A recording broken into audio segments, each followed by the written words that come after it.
Hey campers, we're in the Old Town district of Winchester, Virginia. Let's see what we can discover inside this door. Okay, welcome back students. Welcome back to another day, another Thursday of STEM in our community.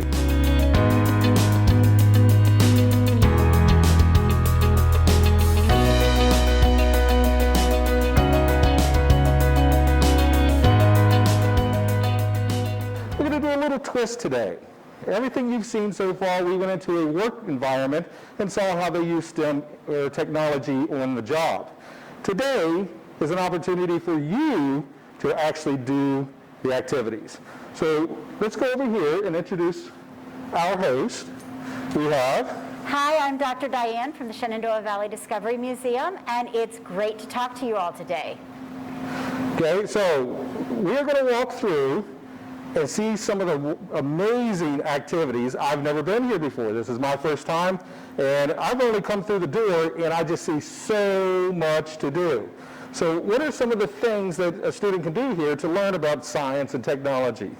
So we gear everything here to ages 2 and up, so there's plenty for everybody to do. Every activity, every exhibit has an educational component, and it's designed to be explored hands-on. In this time of COVID, it's hands-on with clean hands and a mask. But you still can touch everything, you can explore everything. We want you to learn by doing. And so, for example, behind me, we just installed the slide into the climbing maze, and you can talk about simple machines. You can explore how we use different simple machines to do work. If you look around us, just on this floor alone, we also explore different arts. So the A in STEAM, we've got the art part. You can make your own masterpieces using textures, using your own designs. We encourage people to think logically and problem solve, so we've got a checker game you can play here. There's also a medical component where we want you to use imagination and get into the imaginative part of play, but also explore the science, technology, and math of the medical profession. And so we've got our ambulance right over here, if you follow me. Now before you get to the ambulance, I have to stop for a second. Yes. Because you said this word a few times, explore, explore, explore. So here it's all about explore. Absolutely. Because right now I feel like I'm in an art gallery. And the one thing in the art gallery you do not do is... Touch. Touch. Please touch. We want you to touch it all. Yes, touch, touch, touch. Okay, I'm sorry to... No, you had to. You had to explore and you had to touch. So we've got the ambulance over here, sponsored by Valley Health, and you can be a doctor, you can be an EMT worker. We've had lots of babies born here. We've had lots of kids decide that their parent has a serious illness, and so they take care of them. Again, in this time of COVID, it's a great place for role-playing and just figuring out what you can do to protect yourself and protect others. And that's a real key lesson. So outside of a classroom environment, you have the parents participating as well. Absolutely. Okay. And so we do field trips normally during the school year. This is a slightly different time, different summer. And so it's more family groups and small micro groups coming in. Now in a normal school year, you have field trips, you host field trips, but you told us when we came in, you actually have a classroom going on now. We do. We do summer camps, and I think we're going to be doing some kind of camp all through the school year to adjust to the changing stuff going on in the schools, at least for this next year. Okay. We also have put out a whole host of curriculum you guys can do for free online. If you go to the Discovery Museum website, there's all kinds of STEM-related stuff. The web address right here? Yep. discoverymuseum.net, and you will find when you go to explore it, there's stuff about baseball, there's stuff about castles, about being a pirate, about building bridges, engineering, there's stuff with insects, being like Jane Goodall. We did a whole host of stuff from April until now, and each thing has a STEM or a STEAM component to it. So that stuff you guys can take, learn, and explore, and do for free. Awesome. Very good.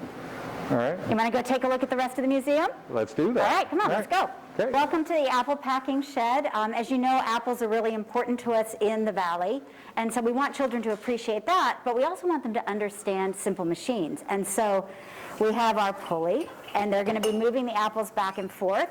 They have an inclined plane over there, and they practice pulling the buckets up and down. We, of course, have our turn the wheel and axle, and it's going to move the ramp up and down as we move the apples. So we have all kinds of simple machines for kids to explore, and rather than being didactic and telling them this is this and this is that, You use it with hands-on, and you get to understand it for yourself by testing the concept. So there's no signs, I noticed there's no signs of saying what it is.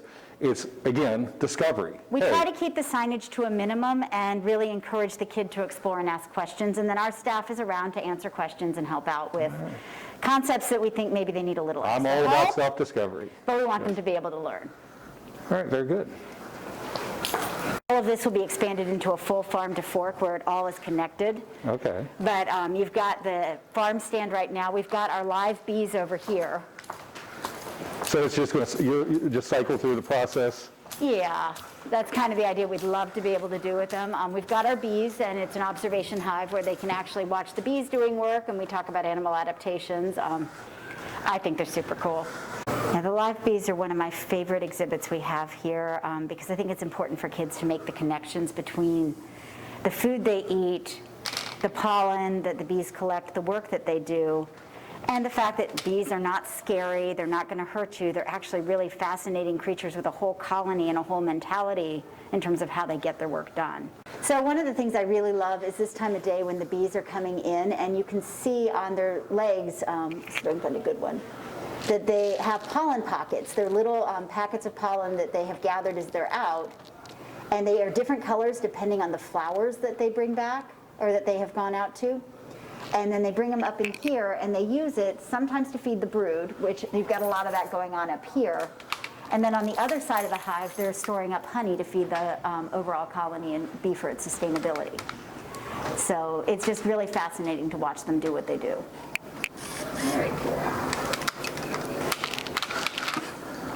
Here's a good one. That's neat. I could sit here all day and I just know. watch them. And the kids do. I mean, they'll come in, and one of my favorite things right now is they'll put on the little bee costumes. So this looks pretty cool. This looks like something that I grew up with when I was, 7 years old, and I had a little remote control with a car that would run around the track. But this is a lot more elaborate than what I had. So you want to test it and see what happens? Let's test it and see. So what do we need to do to fix that? Well, we need a little engineering adjustment. So as I let it go, we have potential energy turning into gravitational turning into kinetic, and off track again. So we had a little engineering readjustment, A right? little more adjustment to do. But that's part of engineering. You test and you revisit and redevelop. So what is the idea or the concept behind this area? So this is our roller coaster physics exhibit, and you're really exploring Newton's 3 laws of motion here, and we've got different places where you can test it at different heights. So you can build a roller coaster from different levels. You can try to add your turns, you can add hills, you can experiment with what happens if I do a low hill and then a high hill, what happens if I do the high hill and then the low hill, how many loops can I get to go? What happens if I add a turn? Is that going to add friction? Is that going to slow me down? So just by experimenting, you're learning an awful lot about the things that go into actual engineering and design. Very good. And again, I really don't see much signage. A few word Few concepts words, behind so you. some key vocabulary here when it comes to physics. But other than that, it's, again, self-discovery. Okay. All right, well, let's go check out a couple other floors. So this is something very familiar. This is something we participate with in our classrooms, except for just a small version. So what is the principle behind this enormous contraption?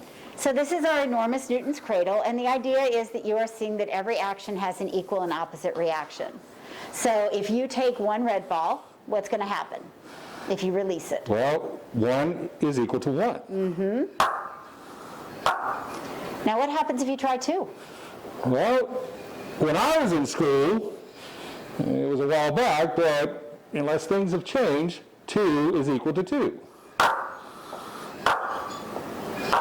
You want to be really brave and try 3? Well, we'll try 3. I have an idea. Let's try this. How about you try 1 on that side, and I'll try 3 on this side. All right. Ready? Go. Ah, Pretty cool. yeah, pretty cool. So again, another opportunity for you to experiment and to try new things. This floor we also have a magnetic wall with magnetic roller coaster that you can build. So again, taking the principles of engineering and design you already saw, but now you're applying it with magnets and you're changing levels, you're changing the angle of your inclined plane, and you're working to try to get a ball down and through a chute. So it's just taking the same principles of engineering and doing it differently. Now, I have seen online video games that have the same concept to get a sphere from point A to point B, and you have to manipulate in order to do that. Here it is, hands-on. Exactly. So we are now on the top level, the roof, and it's pretty nice out here. Although it was a hot day, the breeze feels cool. You know, that's energy change. But I notice there's other forms of energy happening up here. So what do we have with the flowers? So we are experimenting with sound vibrations. We have giant instruments up here where kids can practice and play with pitch and frequency. They can get a sense of what sounds go nicely together, which ones don't. And so often when we're doing educational programs, we'll bring them up and use this as one of the ways we talk about sound. And so you can also see what happens if you stop the vibrations. And so it's a way to, again, hands-on experiment. Watch this. I can make mine sound like church bells.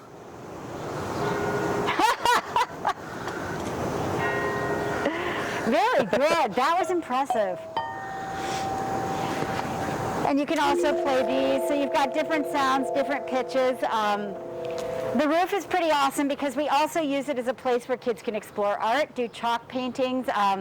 When we do Hogwarts camp, we've had Quidditch up here on the roof, so we've had to experiment with physics as you're tossing and catching balls and shooting things through hoops. Now you say Quidditch as in Harry Potter? As in Harry Potter. Okay. I run a Hogwarts camp here in the summer.